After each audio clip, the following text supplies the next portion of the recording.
Morning rush hour in the threads trade. Just outside Dhaka, garment workers leave their homes at dawn and stream into thousands of factories.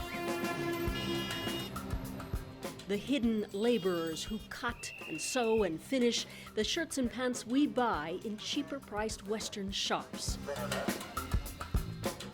14,000 mostly women disappear every day into this factory, supplying H&M, constantly watched by security. We arrive unannounced. We are 100% compliance. We have a sharp respect on labor law. And The manager tells us the disaster just down the highway at Rana Plaza shook things up.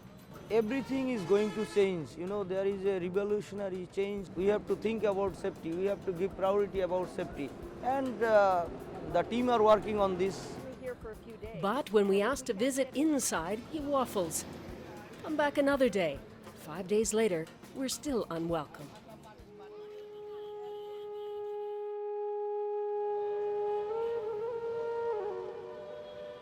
The scars of Rana Plaza bury deep in this country's psyche.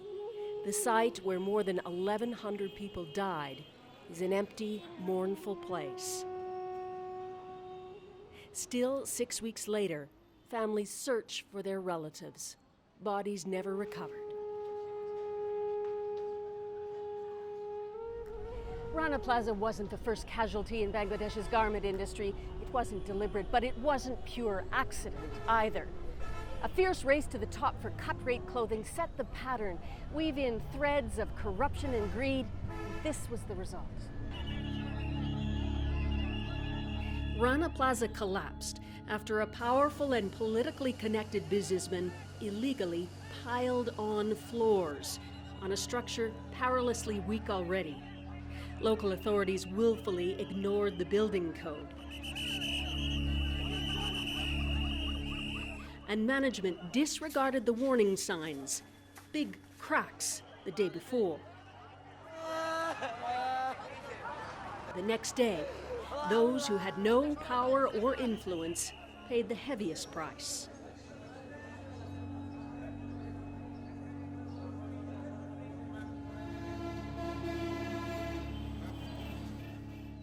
Today, the building next door waits for demolition. It was a staging ground for frantic searches.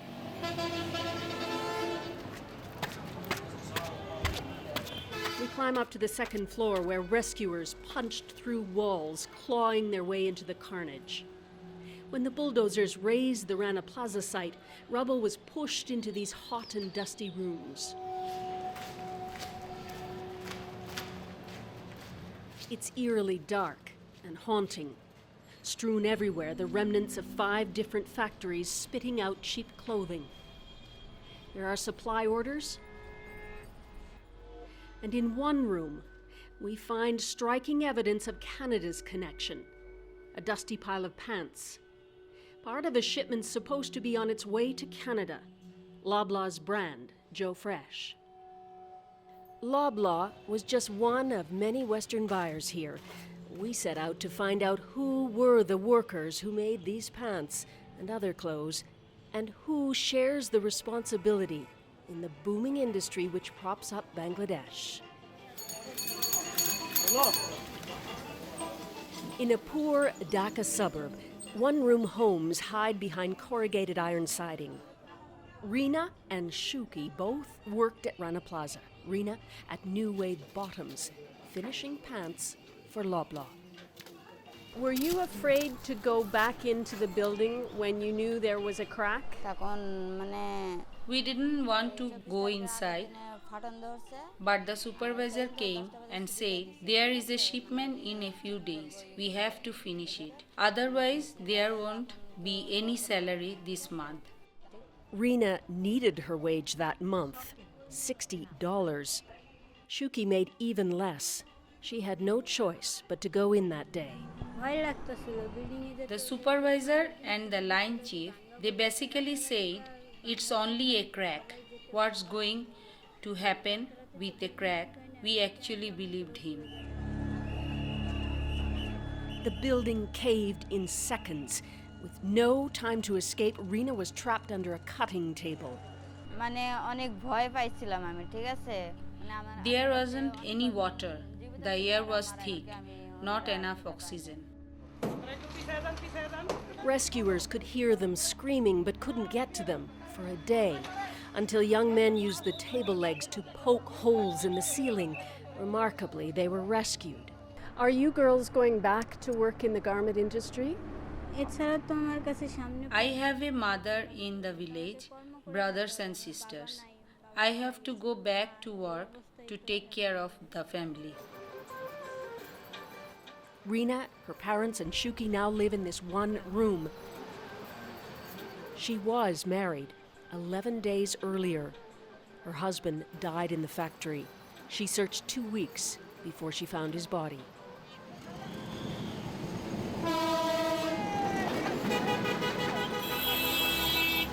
Bangladesh is poor and crowded, but increasingly ambitious. It's pulled itself up, stitch by stitch, grasping a growing share of the global garments trade.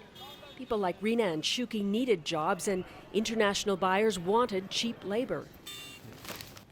Mahfouz Anan is editor of one of the most influential newspapers. The ready-made garment industry came as a surprise boon. We grabbed it, we tried to build on it, we ran with it. I think our over-anxiety to basically make ends meet made us forget. Rana Plaza was just one of a catalogue of horrible disasters. A fire at the Tazreen factory 4 months before incinerated workers locked in their sewing rooms. More than 100 died. We kept on cutting on the cost, and also through that process went into a zone which was dangerous. Is it partly corruption? It is hugely corruption. It is hugely looking the other way. It is hugely failure to comply with the basic laws of the land. From outside, Bangladesh factories are under pressure, trying to contain growing worker unrest. This one was pelted with rocks in a protest. But inside, it's a model business. Our visit here was arranged and they were ready. We saw a few workers scramble into their safety vests. Nearly all were masked. I checked 2 floors up, no masks. This is the image. They want to show Canadian consumers and especially potential buyers. Canada kicked off a boom in trade with Bangladesh 10 years ago by removing all tariffs on imports, meant to support the poorest of countries. Canadian buyers came here looking for cheaper labor than China. The trade has doubled over the last 5 years to more than $1 billion. We have the current item. This is Mark Warehouse. We are making this set. Mamoon Khan shows us the lounge pants his company makes for Mark's Work Warehouse in Canada, $1 million order. All his international buyers are now asking about safety. We are really pressure. Some buyers are not giving us orders also for this problem. They are scared also. Mamoon supplies kids' clothes to a Montreal company. Overall, he blames buyers for demanding cheaper and cheaper product. What price we are getting from the buyers now every year that is reducing, not increasing. Like before, I was working with Walmart Canada. Price is very, very low for us. So after that, I closed last 3 years. I'm not doing that price. So if I follow that price always, then maybe I cannot give the good price to my worker. If they pay a little bit more for us also, maybe we can follow strongly our rules, regulation, everything we can follow very strongly. The price for cheap is getting too high. Hundreds of injured workers were rushed to this hospital after the collapse. Many are still here. Women who earned a few dollars a day have lost a lifetime of wages. Paki Begum's legs were trapped under a cement pillar on one side, a dead body on the other. If you want to be saved, we have to cut off your legs. I said, cut off my legs. I want to see my 2 daughters. Save me. I want to come out of here. Bangladesh's prime minister has promised her prosthetics, but full compensation isn't settled. Rana Plaza was such a family affair. 18-year-old Manawar has just been taken off a respirator in ICU. He was pulled from the rubble, nearly dead. His parents, Manjula and Abul Hussein, worry they'll lose him and his wages.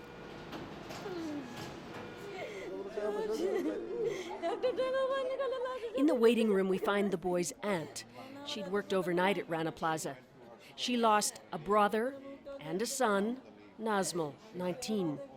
He called her on a cell phone from inside the rubble. She'd tried to find him, but failed. Her older son, Manja, survived. He was a supervisor in the finishing department, working on the Joe Fresh order. I saw a pillar fall on my uncle, killing him. I was hit in the chest. And after 2 days, he clambered out with broken ribs.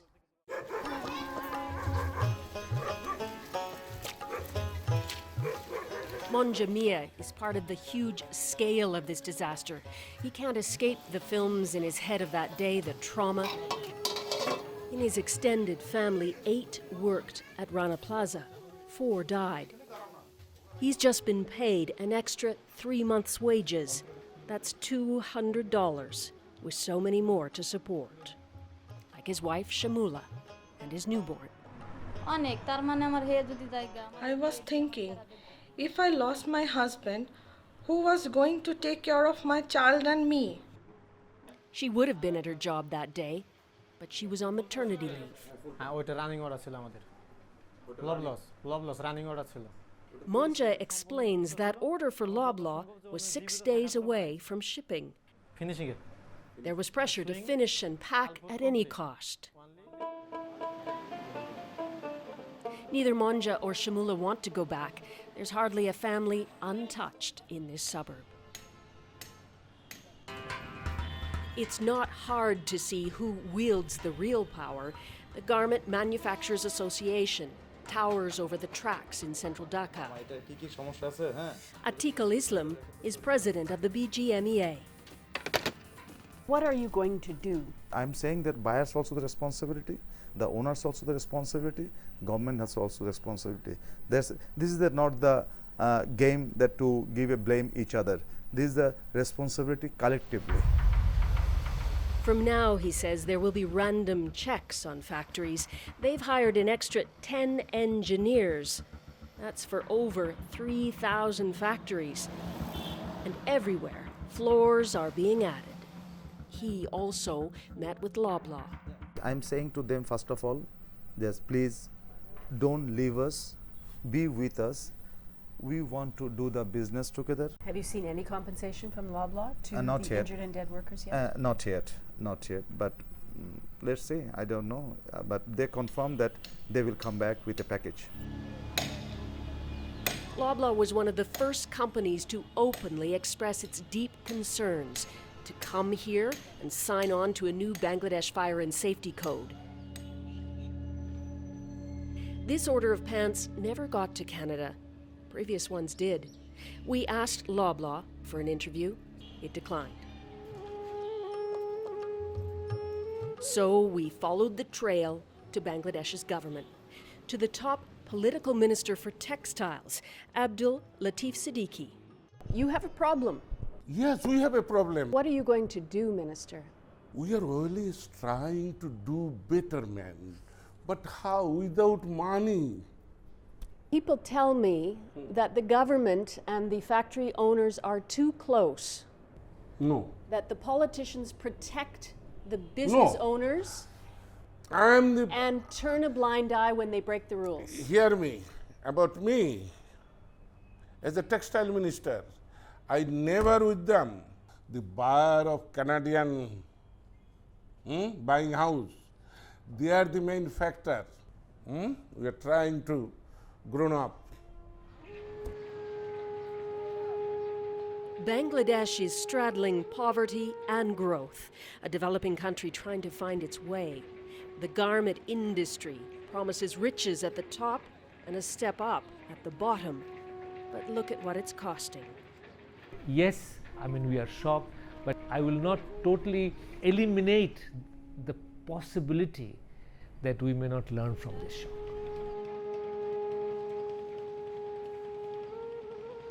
Susan Ormiston, CBC News, Dhaka, Bangladesh.